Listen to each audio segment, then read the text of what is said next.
Assalamualaikum warahmatullahi wabarakatuh. Hello everyone, welcome back my YouTube channel Kim Timi 2. Apa kabar kamu di sana? Sehat-sehat ya? Seperti biasanya, Kim akan membawakan novel yang berjudul Dosenku Suamiku. Sebelum teman-teman melanjutkan, jangan lupa support channel ini ya, dengan cara like, comment, share, and subscribe. Terima kasih. Oke, langsung saja. Cek di sound. Saat berada di halaman rumah, Dira kembali duduk di dekat saudari-saudari dan sahabatnya. Ia sesekali menatap sekitar, termasuk Ray. Vita berpindah mendekati Rira. Ia menyenggol lengan sang sahabat. "Dir," bisik Vita. Dira menoleh. Gumamnya. "Lo gak cemburu?" ucap Vita sembari melirik beberapa wanita yang sedari tadi menatap Ray. Dira mengangkat kedua alisnya. "Maksud lo? Gua? Cemburu?" "Ya kali," ucapnya dengan kekehan. Vita mencibirkan bibirnya. "Yakin?" ucapnya. "Yakinlah. Emang dia siapanya gua?" tanya Dira. Vita membelalakkan matanya. "Yang benar aja loh. Dia suami lo, Dir," ucapnya bermaksud menyadarkan Dira. "Nikah paksa," ucap Dira cepat. Ia memainkan handphonenya. "Shh, mulut lo, Dir," tegur Dira. "Kan bener," ucap Dira tidak peduli. "Anin?" ucap Meira menegur sang adik. Dira menoleh ke arah Meira. "Kenapa, Kak?" ucapnya. "Gak boleh ngomong gitu," ucap Meira lembut. Dira menghela nafasnya. "Kenapa? Kan emang nikah paksa. Dijodohin," ucapnya. Meira tertegun mendengarkan ucapan sang adik. Baru kali ini Dira berbicara seperti itu kepadanya. Dira menyadari bahwa sang kakak terdiam sebab omongannya. "Sorry, Kak," ucapnya pelan. Meira menatap Dira. Untuk sementara waktu ia memperhatikan gelagat sang adik. Dira menundukkan kepalanya.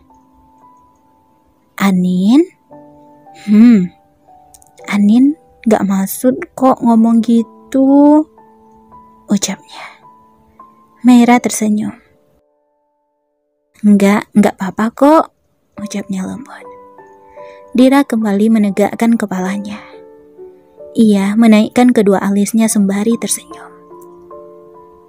"Asalkan Anin janji," ucap Meira memberikan isyarat. "Janji? Janji apa?" ucap Dira penasaran. "Anin, gak boleh ngomong kayak gitu lagi. Janji?" ucap Meira. Tanpa pikir panjang, Dira mengangguk. "Anin janji," ucapnya sembari tersenyum. "Lagian, kenapa sih lo tiba-tiba ngomong gitu, Dir?" ucap Vita penasaran. Dira menoleh ke arah Vita. Ia berpikir sejenak. Gumam Dira sembari mencari alasan. Vita menaikkan kedua alisnya. "Kenapa?" ucapnya. "Lo mau tahu?" ucap Dira. Vita memutar kedua bola matanya dengan malas. "Enggak," ucapnya. "Ya udah," ucap Dira acuh. Ia kembali menatap layar handphonenya. Vita menghela nafasnya. Dira benar-benar ingin dibungkus dengan kain kafan. "Dira," ucap Vita. Ia menggertakkan giginya geram. Gumam Dira tanpa mengalihkan pandangannya dari handphonenya. "Lo mau gua kabur ya, Dir?" ucap Vita sedikit memekik. Hampir semua orang menatap heran kedua sejoli ini. Dira menarik nafasnya. Ia melirik ke arah Vita. Sahabatnya ini kapan ingin taubat dan hijrah dari pekikannya ini. Vita menampilkan gigi ratanya. Ia malu. Orang-orang yang sedari tadi memperhatikan mereka kembali melakukan kegiatannya masing-masing. Gumam Vita lega.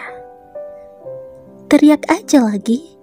Suara udah kayak tua gitu," ucap Dira dengan bersungut. Vita melirik ke arah Dira. "Ya, sorry kali. Tadi gua ke bawah suasana," ucapnya. "Lagian, lu juga ngeselin banget, kampret. Orang nanya bener-bener malah digituin," lanjutnya memberikan alasan. Dira mencibirkan bibirnya. "Nyalahin gue lagi," ucapnya.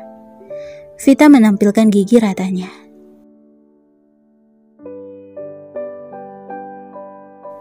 "Lagian ya, Dir, lo kalau nggak mau sama Dugan lagi, lo tinggal bilang sama gua. Gua bakal ikhlas dunia akhirat buat nerima dia, walaupun duda," ucapnya dengan polos. Dira menatap Vita horor. "Ambil," ucapnya. Vita membelalakkan matanya. "Lo serius, Dir?" ucapnya. "Dira?" panggil Bunda. Dira menoleh. "Iya, kenapa, Bun?" ucapnya sembari beranjak dari duduk manisnya. Dira berjalan mendekati Bunda. "Itu, bantuin mereka bakar ikannya," ucap Bunda pelan. Dira menoleh ke arah beberapa gadis yang sedang sibuk mengipas bara api. "Kan udah rame, Bun," ucapnya sembari menoleh ke arah Bunda. Bunda menggelengkan kepalanya.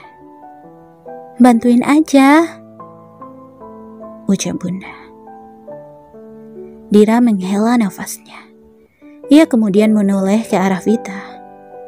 "Fit," panggilnya dan melambaikan tangan. Vita menoleh ke arah Dira. Ia menaikkan kedua alisnya. "Kenapa?"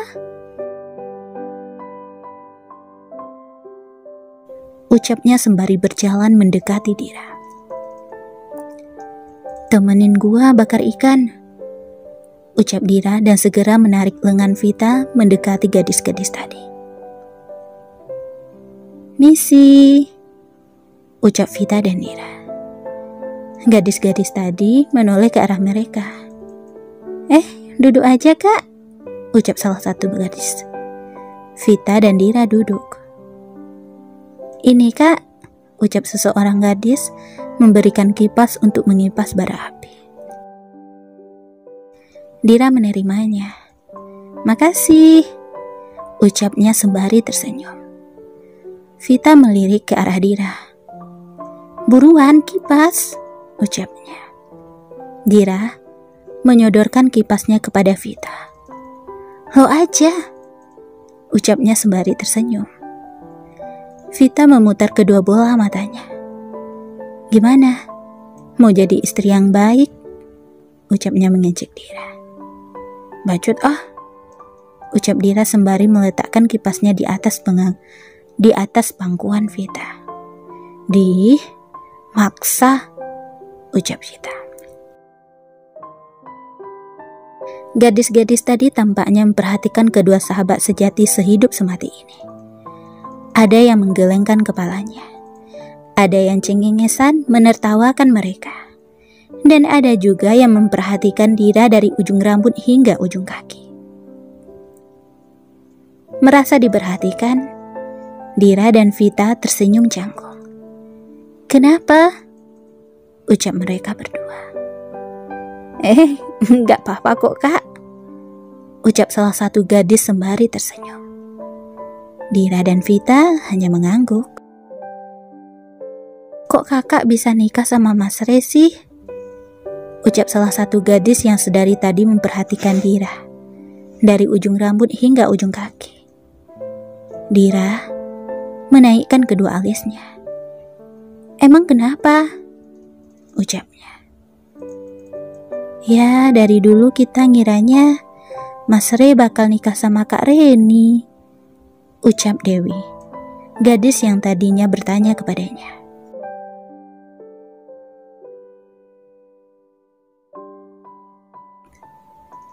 Dira sedikit terkejut. Memangnya apa hubungan suaminya dengan Reni? Kok gitu? Emang mereka dulu pacaran? Vita menatap sang gadis dengan wajah penasaran. Gadis-gadis tersebut mengangguk. "Kata Kak Reni kan jangan dikasih tahu, Wi," bisik Lulu, salah satu teman Dewi. "Kenapa?" bisik Dewi heran. Samar-samar, Dira mendengarkan bisikan keduanya. "Nanti Mas Re sama Kak Dira tersinggung," bisik Lulu lagi. "Nggak apa-apa kok," ucap Dira sembari tersenyum. "Tuh kan, Kak Dira aja nggak apa-apa," ucap Dewi. "Kok mereka bisa putus?" ucap Vita tiba-tiba. "Soalnya Kak Reni udah nikah duluan," ucap Dewi. Teman-teman Dewi menatap Dewi tajam. "Dira," panggilnya Re tiba-tiba. Dira menoleh. Ia menaikkan kedua alisnya. "Kenapa?" ucapnya datar. "Temenin saya," ucap Re sembari menarik lengan Dira menjauh dari sekumpulan gadis-gadis tersebut. Dira dan Re berjalan menuju warung. "Mau beli apa?" ucap Dira. "Es batu," jawab Re datar. "Loh, di rumah nenek gak ada?" tanya Dira. "Belum beku," jawab Re. Dira hanya mengangguk-angguk. "Yang tadi gak usah dipikirin," ucap Re. Dira melirik ke arah Re. "Apanya?" ucapnya. "Yang dibilang sama Dewi tadi," ucap Re. Dira mengangguk. "Itu bukan urusan saya juga kan?" ucapnya Acu. Re melirik ke arah Dira sekilas. "Berarti kamu tidak punya alasan untuk pisah kamar dengan saya," ucapnya. Dira melotot. Ia melirik ke arah Re. "Apa hubungannya?" ucapnya heran. "Tadi kamu cemburu," ucap Re. Dira lagi-lagi terkejut. "Cemburu? Ngapain?" tanyanya. Re kembali melirik ke arah Dira. Ia diam. Dira melirik ke arah Re. "Kenapa lihat-lihat?" ucapnya. Re menggelengkan kepala. "Aneh," gumam Dira. "Apa?" tanya Re. Dira menggelengkan kepala. "Dingin," ucapnya asal. Re menghela nafasnya. "Saya nggak pakai jaket, jadi nggak usah pakai alasan dingin. Lagian ini juga bukan cerita fiksi di novel," ucapnya. Dira membelalakkan matanya. Apakah suaminya ini sehat? "Hello, nggak ada yang ngode buat minjemin jaket?" Dira menghela nafasnya. Dasar om-om.